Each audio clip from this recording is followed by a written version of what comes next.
Hello friends, स्वागत छ YouTube channel easy English Nepal में। म हुँ निवास ठाकुर र यस भिडियो में हामी कुरा गर्न गइरहेका छौं how to improve spoken English को बारे में।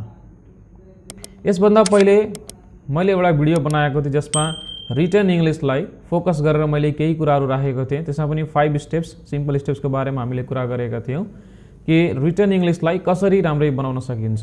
यस भिडियोमा हामी कुरा गर्ने छौं स्पोकन इंग्लिश को बारे में। इंग्लिश बोल्दाखेरि जुन समस्याहरू हुने गर्छ त्यसलाई हामी कसरी एन्हान्स गर्न सक्छौं, कसरी राम्रो बनाउन सक्छौं, त्यसको लागि पनि 5 सिम्पल स्टेप्स रहेको छ। एउटा चाहिँ बोनस स्टेप हो, बाँकी चाहिँ 4 वटा स्टेप्स रहेको छ मेन, र एउटालाई चाहिँ जनरल स्पिकिङ को लागि हामी प्रयोग गर्नेछौं। ती सबै स्टेप्स को बारेमा हामी आज हेर्न गइरहेका छौं। तर यो सब भन्दा पहिले एउटा कुरा चाहिँ के रहेको छ भन्दा जुन मैले रिटन इंग्लिश को भिडियोमा पनि कुरा गरेको थिएँ, डु नट हेजिटेट, हेजिटेसन को बारे में कुरा गरेको थियो कि हेजिटेसन भयो भने इंग्लिश हामी सिक्नै सक्दैनौं।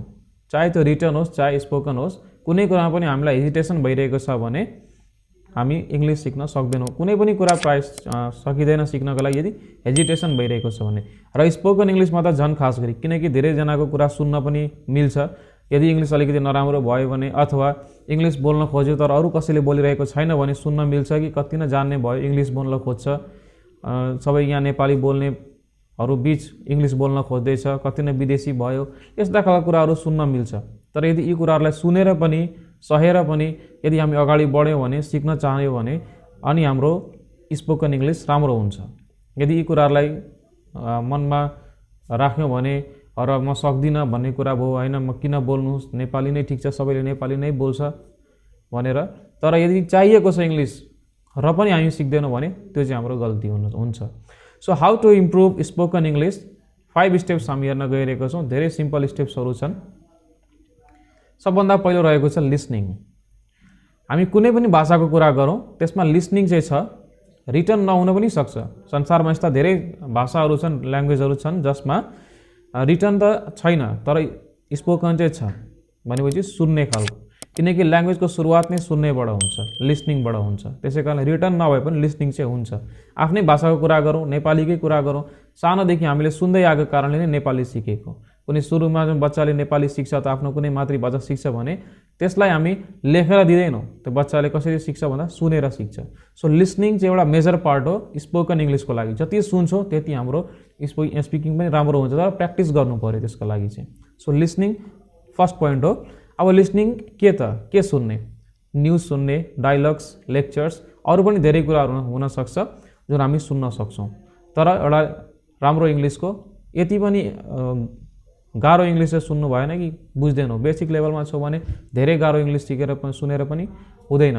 त्यसैकारणले बेसिक इंग्लिश सुन्ने हो। जस्तै मुभिजको केही सिम्पल मुभिजहरुको डायलग्सहरू सुन्न सक्छौं, न्यूज सुन्न सक्छौं, जस्तै नेपालकै अथवा अरू कुनै मतलब नेटिभ स्पिकर्सले नबोलेको सिम्पल इंग्लिश हामी सुन्न सक्छौं। लेक्चर्सहरू पनि सुन्न सक्छौं जसबाट हाम्रो सुनेपछि जसरी सुन्छौं त्यो हाम्रो माइन्ड भित्र बस्छ। यसरी सेन्टेन्स बनेको छ भनेर त्यसपछि त्यसलाई हामी युज गर्न सक्छौं बोल्दाखेरि।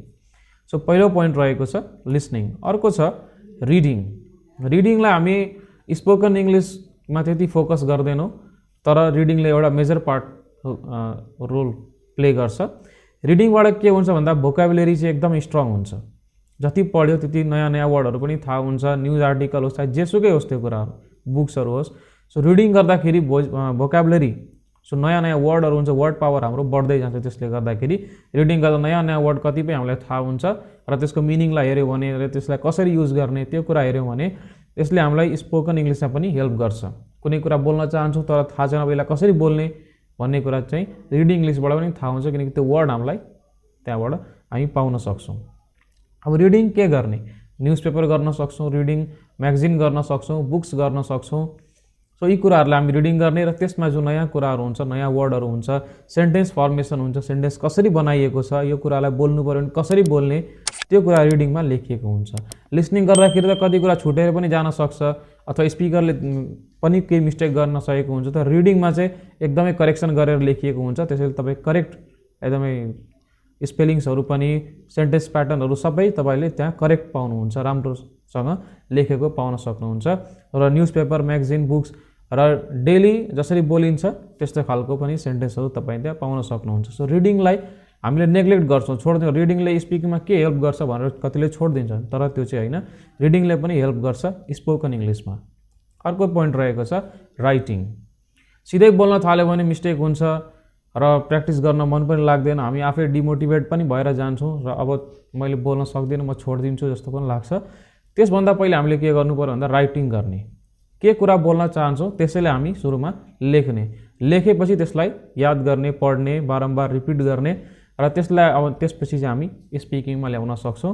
राइटिङ हामी के गर्न सक्छौँ भन्दा सिम्पली जस्तै कसैले हामीलाई सोधिदिन सक्छ तिम्रो बारेमा भन, कहीँ कुनै ठाउँमा गयो भने इन्ट्रोड्युस गर्नुपर्ने हुन्छ आफूलाई, त्यसैले अबाउट योर सेल्फ टपिकमा केही लेख्नुहोस् र त्यसलाई याद गर्नुहोस् कि कुनै ठाउँमा चाहियो भने इङ्ग्लिसमा म यही कुरालाई भन्छु, आफ्नो इन्ट्रोडक्सन म इङ्ग्लिसमै दिन्छु। अर्को छ अबाउट योर फ्यामिली। फ्यामिलीको बारेमा पनि कसैले सोध्न सक्छ, सो फ्यामिलीको बारेमा पनि लेखेर राख्नुहोस् र त्यसलाई याद गर्नुहोस्, पछि काम लाग्न सक्छ। कुनै ठाउँमा गयो भने फ्यामिलीको बारेमा पनि इङ्ग्लिसमा भन्न सकिन्छ। एटलिस्ट मिररको अगाडि, ऐनाको अगाडि उभिएर आफैलाई पनि यी टपिकमा लेखेर एक्सप्लेन गर्नुहोस् र पछि कुनै बेला चाहियो भने त्यसलाई हामी भन्न सक्छौँ। यो चाहिँ जस्ट स्याम्पलको लागि, प्र्याक्टिसको लागि।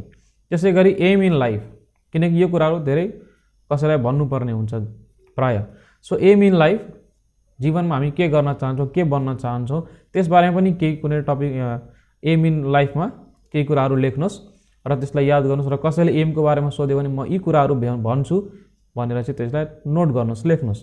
अर्को चाहिँ डेली इन्सिडेन्ट्स, जहिले दिनदिनै घटेको, डेली जुन गर्छन् डायरी पनि मेन्टेन गर्छन्। सो डेली कुनै कुरा भइरहेको छ भने त्यो डेली इन्सिडेन्ट्सहरू पनि लेख्नुहोस्, तर इम्पोर्टेन्ट कुराहरू। जस्तै हरेक घटना त कसैलाई सुनाइँदैन, कुनै मेन घटना, कुनै इम्पोर्टेन्ट घटना यदि आज भएको छ भने त्यो कुराहरू हामी नोट गर्ने र त्यसलाई चाहिँ कसैको अगाडि गएर भने आज यो भयो, हिजो त यो भएको थियो, अस्ति यस्तो भयो भनेर इन्सिडेन्ट्सको बारेमा पनि बिस्तारै बिस्तारै इङ्ग्लिसमा भन्न थाल्यो भने त्यसले पनि हेल्प गर्न सक्छ। अर्को छ अब स्पिकिङ। र किनकि हामी स्पिकिङ नै गर्न चाहन्छौँ, स्पोकन इङ्ग्लिसमा ध्यान दिन चाहन्छौँ भने स्पिकिङ त गर्नै पर्यो। स्पिकिङ बिना त स्पोकन इङ्ग्लिसको कुनै अर्थै रहेन। र स्पिकिङ पनि के गर्ने, जुन कुरा हामीले लेखेका थियौँ त्यही कुराहरूलाई नै के गर्ने, स्पिकिङमा ल्याउने। सुरुमा यी कुराहरूबाट नै स्टार्ट गर्ने। आफ्नो इन्ट्रोड्युस कहीँनिर गयो भने आफ्नो इन्ट्रोड्युस गर्नु पऱ्यो भने इङ्ग्लिसमा इन्ट्रोड्युस गर्ने, किनकि सुरुमा आइसक्यो, हेजिटेट गऱ्यो भने सक्दैनौँ हामी। त्यसै कारणले सक्दो आई एम अथवा माई नेम इज अथवा दिस इज भनेर आफ्नो इन्ट्रोड्युस गर्ने आफूलाई, र त्यस्तै फ्यामिलीहरूको बारेमा अरू कुनै कुराको बारेमा भन्न चाहन्छु भने त्यो यो त 4वटा मैले त्यतिकै टपिक दिएको छु स्याम्पलको लागि। थुप्रै टपिक्सहरू छन् जसको बारेमा तपाईँ लेख्न सक्नुहुन्छ, दिनदिनै चाहिने टपिक्स। सो यसरी हामी स्पिकिङ गर्न सक्छौँ यी टपिकहरूलाई लिएर। यस बाहेक पनि त केही कुराहरू हुन्छ, जस्तै साथीभाइहरूसँग भेट्यो, अब खालि यी 4वटै टपिक अथवा यस्ता खालका नै कुनै टपिक्सहरू हुन्छन् भन्ने छैन, केहीको बारेमा पनि कुरा चल्न सक्छ। त्यहाँनिर कुनै प्लान डिस्कस गर्दैछौँ भने त्यहाँ त हामी प्रिपेयर भएर गएका हुँदैनौँ, त्यहाँ कसरी कुरा गर्ने। सो त्यसको लागि एउटा के तरिका छ भन्दा पार्सल स्पिकिङ, प्र्याक्टिस गर्नु पर्यो parcel speaking. So practice parcel speaking. Parcel speaking मैले यसलाई किन भनेको छु भन्दा स्पिकिङ गर्दाखेरि पुरै इङ्ग्लिस त हामी सुरुमै बोल्न सक्दैनौँ किनकि सिकिरहेका छौँ, त्यसैले पार्सल स्पिकिङ गर्ने। जस्तै अब हामीले के, यदि यी कुराहरूलाई ध्यान दियो भने अब हामीले के गर्नु पर्यो, जस्तै कुर्सी चाहिएको छ भने हामी कुर्सी भन्दैनौँ, मलाई चेयर देऊ भन्छौँ। यदि हामीलाई टेबल चाहियो भने टेबल भन्दैन, हामी टेबल देऊ, इङ्ग्लिसमा टेबल भनिन्छ, त्यसैले टेबल देऊ। अरू कुनै कुरा छ इङ्ग्लिसमा भन्ने, बत्ती निभाइदेऊ भने बत्तीलाई बत्ती नभनेर लाइट भन्ने, यसरी वर्डलाई रिप्लेस गर्छौँ हामी। त्यसैले प्र्याक्टिस पार्सल स्पिकिङ भनेको replacing some words of Nepali with English words. नेपालीका केही शब्दहरूलाई इङ्ग्लिसले फेरबदल गरिदिने, साटासाट गरिदिने। सो नेपालीको ठाउँमा इङ्ग्लिस वर्ड राख्ने र त्यसलाई चाहिँ हामी प्र्याक्टिसमा ल्याउन सक्छौँ। बिस्तारै बिस्तारै हाम्रो इङ्ग्लिस राम्रो हुँदै जान्छ। सुरुमा नाउनबाट हुन्छ, जस्तै कुनै सामान छ त्यसलाई हामी इङ्ग्लिसमा बोल्छौँ, पछि कामको बारेमा पनि थाहा हुन्छ, जस्तै भर्बलाई यो कामलाई के भनिन्छ, अनि सेन्टेन्स प्याटर्न पनि हामी पढ्दै जान्छौँ, सिक्दै जान्छौँ र बिस्तारै हाम्रो प्र्याक्टिस गर्दै गर्दै हाम्रो स्पोकन इङ्ग्लिस पनि राम्रो हुन थाल्छ।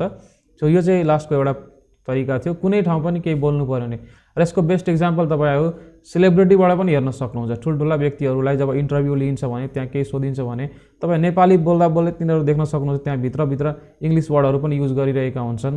सो नेपाली बोल्दा बोल्दै पनि भित्र केही वर्डहरू चाहिँ इङ्ग्लिसले रिप्लेस गर्दै वेल, यु नो अथवा अरू कुनै कुराहरू तपाईँ ध्यान दिनु होला। यदि कुनै सेलिब्रिटीले इन्टरभ्यू दिँदैछन् भने यस्ता शब्दहरू बिचबिचमा इङ्ग्लिसको प्रयोग गरिरहेका हुन्छन्। सो यो पनि एउटा राम्रो तरिका हो प्र्याक्टिस पार्शियल स्पिकिङ पनि हामी प्र्याक्टिस गर्न सक्छौँ। पुरै प्र्याक्टिस गर्दैनौँ, बिस्तारै बिस्तारै बिचबिचमा कुनै कुनै कुराहरूलाई इङ्ग्लिसमा हालेर प्र्याक्टिस गर्छौँ। सो स्पोकन इङ्ग्लिसमा चाहिँ यी 5 वटा स्टेप्स थिए जसले हामीलाई हेल्प गर्न सक्छ इङ्ग्लिसलाई एन्हान्स गर्न, राम्रो गर्नको लागि। सो आजको लागि यति नै। भिडियो राम्रो लागेमा लाइक र सेयर गर्नु होला। च्यानललाई सब्स्क्राइब गर्नुभएको छैन भने सब्स्क्राइब गर्नुहोस्। तबसम्मको लागि thank you, good by and practice English learning.